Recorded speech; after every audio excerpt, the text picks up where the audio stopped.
Esta es la ampliación de la avenida Boyacá, muy cerca a la calle 170, donde se está trabajando fuertemente para poder entregarla en el mes de diciembre. Hoy es domingo y vemos que hay unos operarios trabajando en este tramo que presenta un atraso para ponerlo al día, y se ve que hay maquinaria.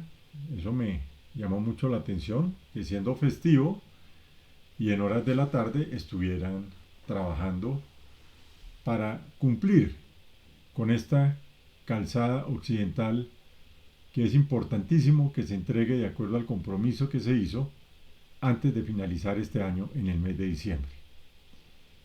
Este video va a hacer un recorrido total de esta obra desde la calle 170 hasta la calle 183, y adicionalmente mostrará cómo se está desarrollando el sector de la construcción sobre la avenida San Antonio y sobre parte de la conexión de esta a la avenida Boyacá, y que va a permitir lógicamente que en un tiempo relativamente corto se haga la conexión con la avenida El Polo en la calle 200, dándole continuidad a la avenida Boyacá.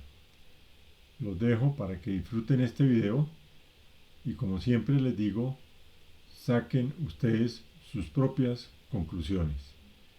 La meta es entregar el costado occidental antes de finalizar el año.